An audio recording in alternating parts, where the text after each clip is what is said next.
அவர்களை அவர்களுடைய திறமைகளை வெளியே கொண்டு வந்த இந்த நால்வர் தமிழ் பாடசாலைக்கு வாழ்த்துக்களை தெரிவித்துக் கொண்டு மீண்டும் ஒரு முறை அன்புள்ளம் கொண்டு என்னை இந்த சைவ முன்னேற்ற சங்கத்துக்கு அழைத்த ஆனந்தியார் ஐயா ராமநாதையா உட்பட அன்பு அண்ணா இந்துசேர் அவர்களுக்கு முன்னுரிமை நன்றிகளை தெரிவித்துக் கொண்டு என்னை இங்கே வழிகாட்டலாக வருகின்ற கண்ணன் திருசக்தி இலக்கிய சமூகத்துக்கும் அதன் அமைப்பாளர் கன்னியாகுமரியாருக்கும் நன்றிகளை தெரிவித்து நான் இந்த உரையை ஆரம்பிக்கின்றேன். சிவம் பெருக்கும் பிள்ளை திருஞான சம்பந்தமூர்த்தி நாயனார். நாங்கள் பொதுவாகவே வயதிலே மூத்தாக்கள் ஒழுக்கம் பண்பு இவற்றில் அறிவு இவற்றில் உயர்ந்த ஆக்களை நாங்கள் கூறவர்கள் என்று அழைப்பது வழக்கம். அந்த வகையிலே தாய் தந்தை தமையன் குரு தெய்வம் ஆகியவர்களை ஐங்குறவர்கள் அழைக்கின்றோம். சமயத்தினின் உண்மைகளை போதித்து அடியவர்களை வழிகாட்டுகின்றவர்களை சமயக்குறவர்கள் என்றும், அந்த வகையிலே திருஞான சம்பந்தமூர்த்தி நாயனார், திருநாவுக்கரசர், சுந்தரமூர்த்தி நாயனார், மணிவாசகர் அவர்களை சமயக்குறவர் நாங்கள் என்று சைவம் கொண்டாடுகின்றது. ஆனால் என்னதான் அப்பர் சுவாமிகள் அனுபவத்தில் வயதில் மூத்தவராக இருந்தாலும் சின்ன வயதிலேயே இளம் பிராயத்திலேயே இறைவனை இந்த சின்ன குழந்தைகள் சொன்ன மாதிரி இறைவனை தனது கைகளினால் சுட்டி காட்டி இறைவனை சுட்டி காட்டிய அந்த குழந்தை திருஞான சம்பந்தமூர்த்தி நாயனார் என்ற குழந்தையைத்தான் சைவம் முதல் குறவராக கொண்டாடுகின்றது. ஏற்கனவே இந்த பேசினார்கள் எல்லாம் வரலாற்றை சொல்லிவிட்டார்கள். அந்த செந்தமிழ் நாட்டிலே சமணர்கள் இந்த செயல்களினால் சைவம் நலிவுற்றிருந்த காலத்திலேயே வேத நெறி தலை தூங்க மிகு சைவ துறை விளங்க பூத பரம்பரை புரிய புனிதவாய் மலர்ந்தல் சீரவள வயத்துகரி திருஞான சம்பந்தன் பாதமதல் தலை கொண்டு திருத்தொன்று பரவுவான் என்று சேக்கிழார் பெருமானார் பெரிய புராணத்திலே திருஞான சம்பந்தமூர்த்தி நாயனாருக்கு கொடுத்த பாடலை போலவே அந்த சைவ நெறியை தலை தூங்க செய்ய உதித்த அற்புத தான் அந்த திருஞான சம்பந்தமூர்த்தி நாயனார்.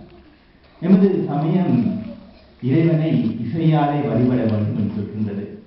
அந்த வகையிலே தமிழ் ஞான சம்பந்தர் என்று தன்னை பல்வேறுபட்ட பல நூற்றுக்கணக்கான இசை பாடல்களில் திருஞான சம்பந்தமூர்த்தி நாயனார் பாடியதனால் தான் சேக்கிழார்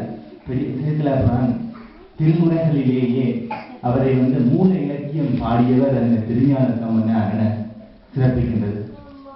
அந்த இளமை பிராயத்திலேயே இறைவன் திருவருள் ஆட்கொள்ளப்பட்டது. இங்கே ஏற்கனவே இந்த சின்ன பிள்ளை கிட்டத்தட்ட 3-4 வயசு இருக்கும் அவங்களுக்கு.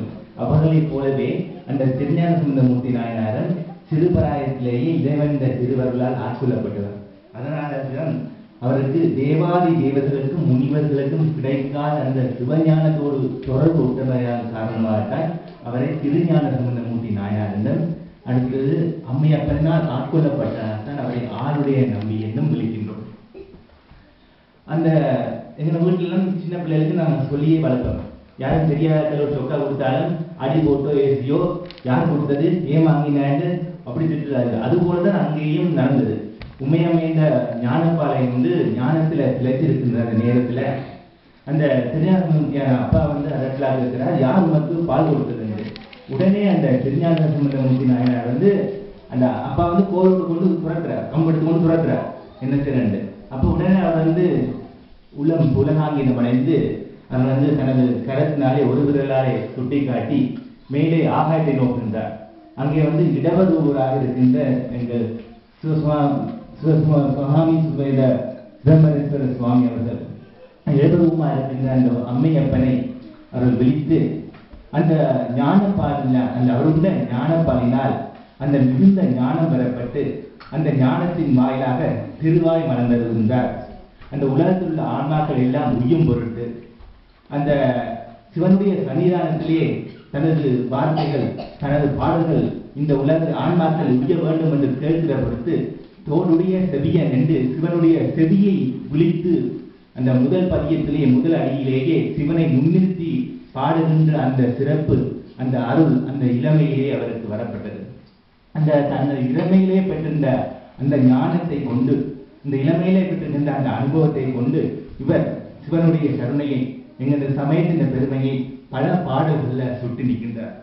அடுத்தது நாங்கள்லாம் சில நேரங்களில் நாங்கள் சமயத்தை விட்டு விலகி எங்களால் சமயமே இல்லை கடவுளே இல்லை என்று சொன்னாலும் ஒரு காலத்துல வந்து கடவுள் என்னை மன்னித்துக்கொள், நான் மீண்டும் என்னை நல்லவனாக்குன்னு சொல்லி கடவுளை அடிபணிந்தோமானால் அவரும் வந்து கடவுளால் ஆட்கொள்ளப்படுவார்.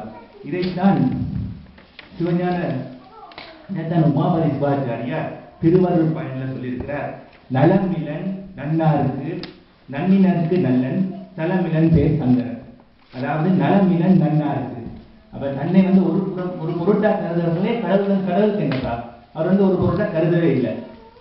நன்னினருக்கு நல்லன், தன்னை வந்து பணிந்து தனக்கு என்ன வேணும் என்று கேட்கிறவர்களை நல்லவனாக தன்னை சரணாகின்றவரை விழுக்கும் பொருட்டு அந்த சங்கரன். தலமிலன் சங்கரன், தலமிலன் பேர் சங்கரன். அதைத்தான் திருஞான சம்பந்தமூர்த்தி நாயனார் தனது திருநீற்று பதிகத்துல 8வது பதிகத்துல கூறியிருக்கின்றார். ராவணன் மேலது நீர்.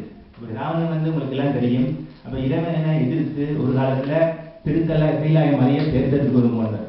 அவரே வந்து இசையான இறைவனை அன்போடு மனமுருங்கி வழிபடும் போது இறைவன் அவரை ஆட்கொண்டார்.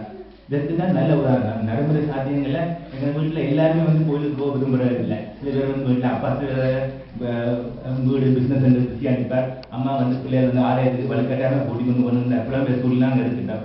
ஆனால் அவர்களுக்கெல்லாம் இது ஒரு நல்ல நாளில் திருமண சந்தமூர்த்தி நாயன குருபூசி தினத்துல இது ஒரு நல்ல வழிகாட்டல். இறைவனை நாங்கள் எப்போது அன்புதான் எங்கள் சமயம். இறைவனை நாங்கள் எப்போது மனமுருகி வேண்டினாலும் அப்போதே இனிமையாக எங்களை பேரன்போடு ஆட்கொள்ளுவர் அந்த இறைவன். அடுத்து திருநீர் பதிகம் என்று கூறுகின்ற போது திருநீர் இந்த பெருமையை நாங்கள் சொல்லியே ஆக வேண்டும். திருநீர் வந்து நாங்கள் சைவத்திற்கு வந்து ஒரு பாதுகாப்பாக அணிந்தோம். திருநீர் என்பது ஒரு பாதுகாப்பு கவசம். அப்ப நீர் என்ற சொல்லுக்கு வந்து சாம்பல் என்று பொருள். எல்லாம் அழிந்தோன எஞ்சியதான் அந்த சாம்பல்.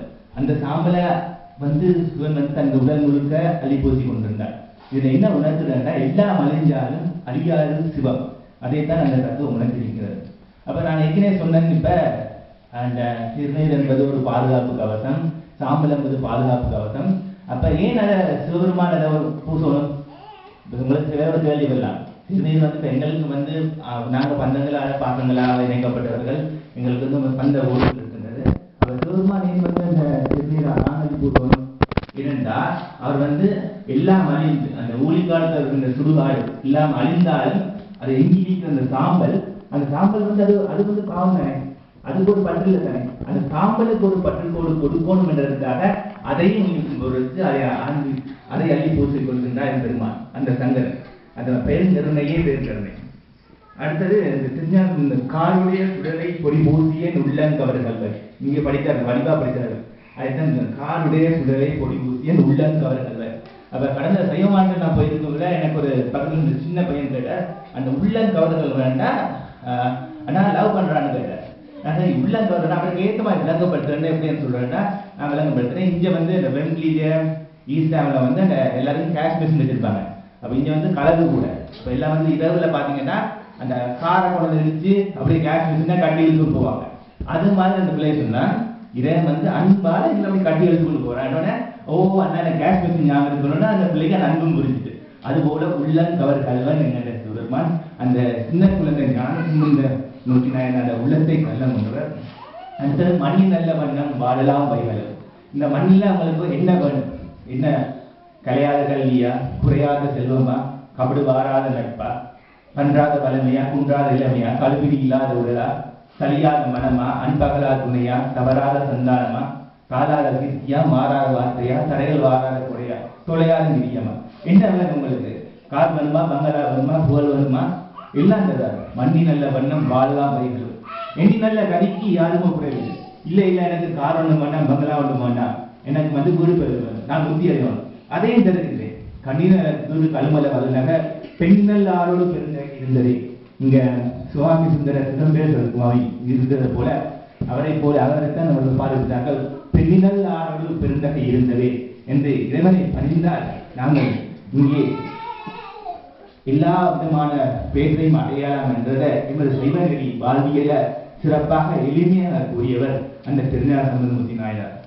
என்றால் நாங்கள் பேசுகின்ற மொழியில வர்றது தமிழ். நாங்கள் தமிழ் பேசுகின்ற வழியாக நாங்கள் தமிழன் அழைக்கப்படுகின்றோம். ஆனா அந்த தமிழன் வந்து தமிழ் மொழியை வந்து நாங்கள் இலக்கியத்தோடு மட்டுமன்றி நாங்கள் எவ்வாறு இப்படி இந்த நால்வர் பாடசாலை சைவமுன்னு சங்கம் சிறப்பாக செய்கின்றனோ அதுபோக தமிழை வந்து இலக்கியத்தோடு மட்டுமன்றி சைவத்தோடு இணைத்தால்தான் எங்கள் தமிழ் பண்பாட்டை பெற முடியும். இது உண்மையா எந்த காலத்துக்கும் பொருத்தமான காலம்.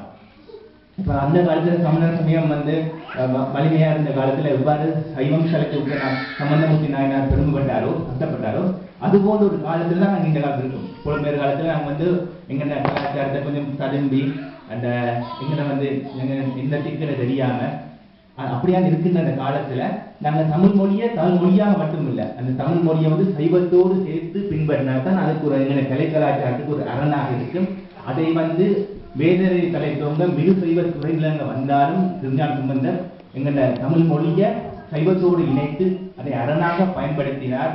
எனக்கு இந்த ஒரு நல்ல நாளில் இந்த அவருடைய குருபூச தினமான இந்த மலையாசி மூலத்துல எங்களுக்கு வந்து இப்படியான ஒரு சந்தர்ப்பத்தை தந்த சைவமுன்னணி சங்கம் அனைவருக்கும் நன்றியை கூறி மீண்டும் ஒரு முறை இந்த இளைஞர்களை இங்கே வந்து இந்த இப்படியான செந்தமிழை வந்து சிறப்பாக பேசுகிற அவர்களுக்கு வழிகாட்டின அவங்க அனைவருக்கும் நன்றியை கூறி இது வந்து புலம்பெயர்ந்த ஒரு புது யுகம். இது நாங்கள் இவர்களை வந்து காலங்காலமாக இவர்கள் வந்து இளைஞர்களை கட்டி எழுப்புகின்றார்கள். எனக்கு கிட்டத்தட்ட ஒரு 5-6 முதல் வந்து பெரிய புராண சொற்பொழிவுக்கு எனக்கு சந்தர்ப்பம் தந்தார்கள். எனக்கு இன்னும் ஞாபகம் இருக்கு. நான் அடுத்த கிழமை இன்னொரு என் ஃப்ரெண்ட் நியூஸ்ல படிச்சு இன்னொரு ஃப்ரெண்டையும் கூட்டிட்டு வந்து அவனையும் பேச வச்சுனான். அவனுக்கு எனக்கு சந்தோஷமா சொல்றான் இங்க நாங்க பேசினாங்க. அப்படி இவர்களை வந்து இன்னும் முயற்சி வர வேண்டும். பெற்றோர்கள் பெரியோர்கள் வந்து குழந்தைகளை வந்து ஆர்வமாக ஊக்கப்படுத்துங்க. நிச்சயமாக எங்கள் இடம் வந்து கட்டுக்கோப்பாக இருக்கும். எல்லாம் என்பதற்கான மேன்மைகள் செய்தி விலங்கு உலகம். இந்த சிறிய உரையும் மதிஜாமியா அனைவருக்கும் நன்றி வணக்கம்.